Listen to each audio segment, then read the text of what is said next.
I was only 19 when I got married.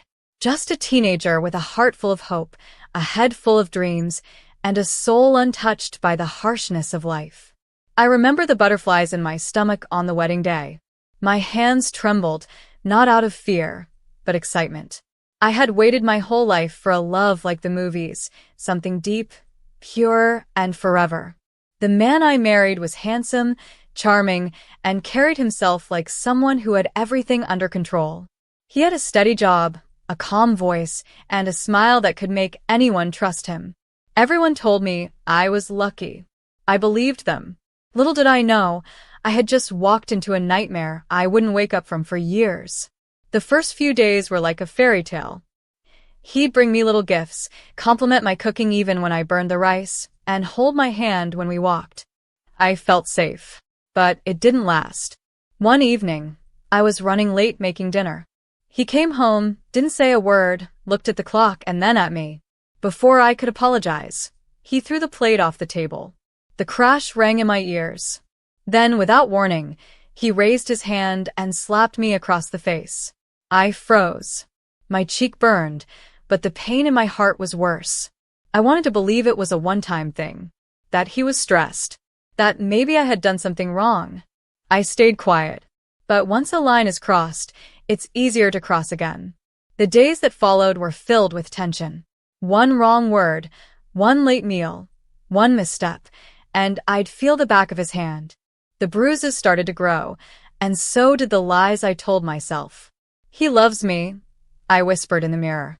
He's just tired. I stopped talking to friends. I didn't want anyone to see the marks. My world got smaller and colder. Every night, I'd lie awake, listening for his footsteps, holding my breath, hoping he wouldn't come into the room angry. 3 months into the marriage, I found out I was pregnant.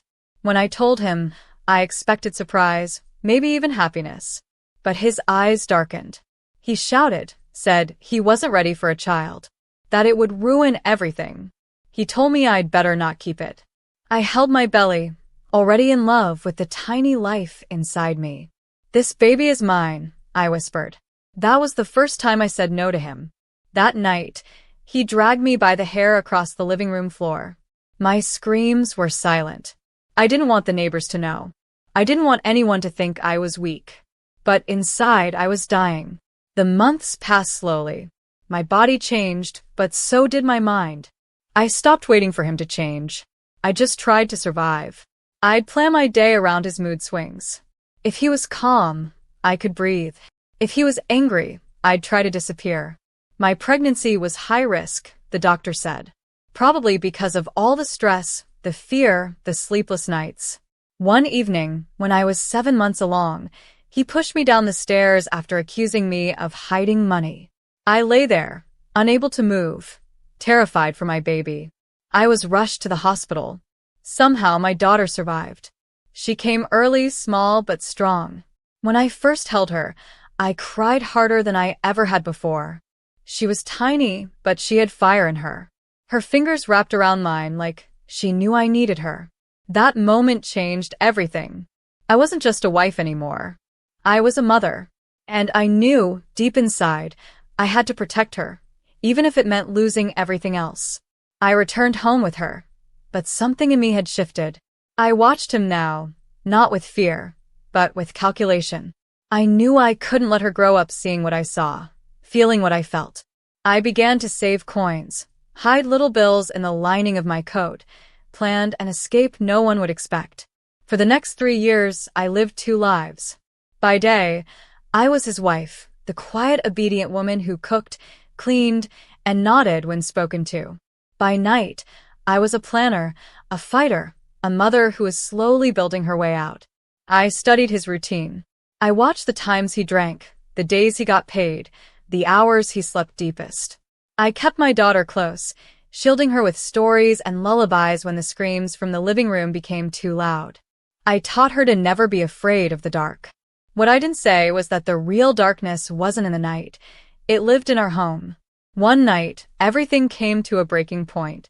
My daughter, just 3 years old, ran into the room crying as he held me against the wall. "Daddy, stop. Don't hurt Mommy," she screamed. For a second, Even he froze.